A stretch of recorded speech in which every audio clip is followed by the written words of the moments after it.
Today, we're going to talk about the stories that unfold in the shadows of our cities.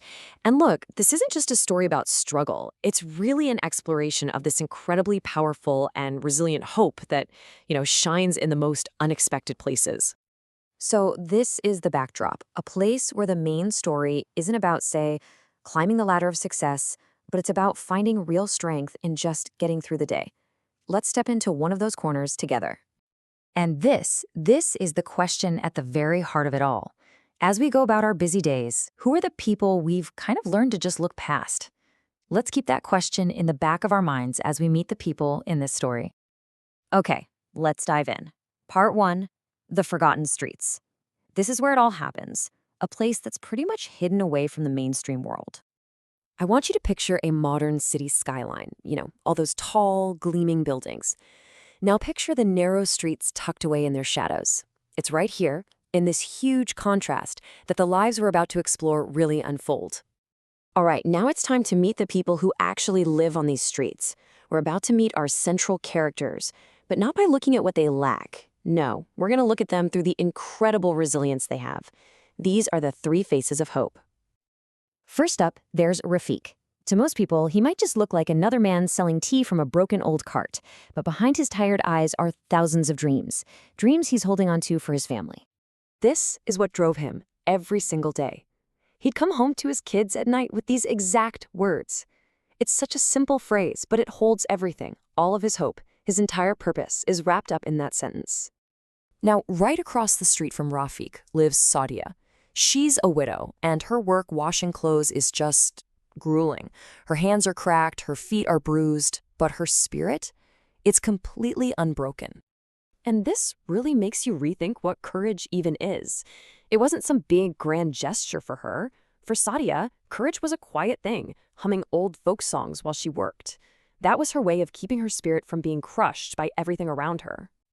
And finally, we meet Ali. He's just a little boy who sells balloons at a bus stop. He's kind of a symbol of a lost childhood. And what he longs for, well, it's very different from what you might expect. So he would watch other kids his own age going to school in their clean shoes and shiny bags.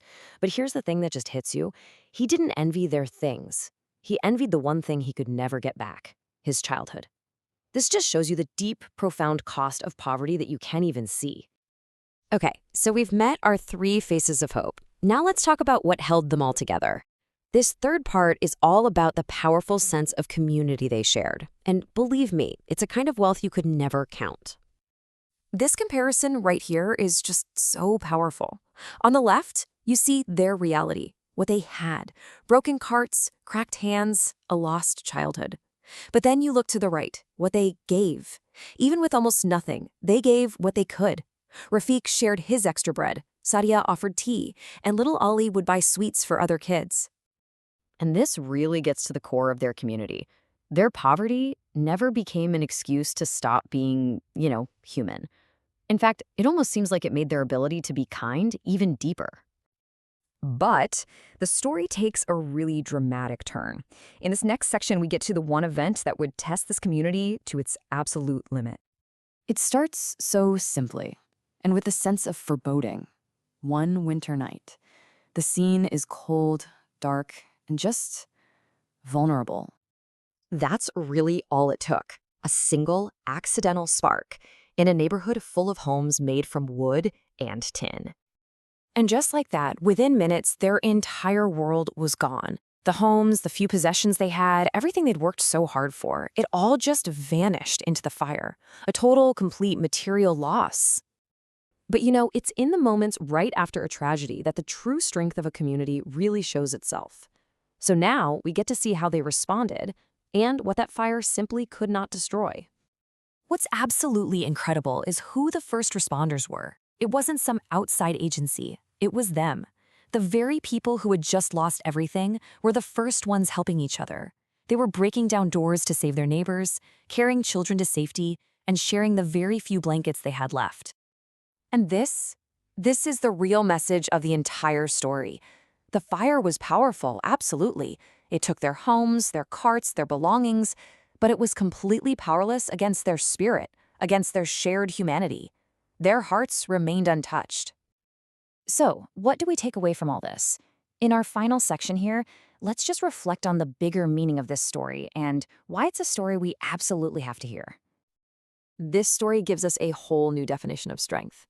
It's not about what you have, it's about who you are. It's the strength to wake up hopeful even after sleeping hungry. The strength to share, even when you yourself are broken. And maybe the most important one, the strength to remember each other when it feels like the whole world has forgotten you. And that leaves us with one final, very personal question. We've just heard the story of Rafiq, Sadia, and Ali, but their stories are everywhere. They're in the forgotten corners of all of our communities. So the real question is, whose story will you choose to hear today?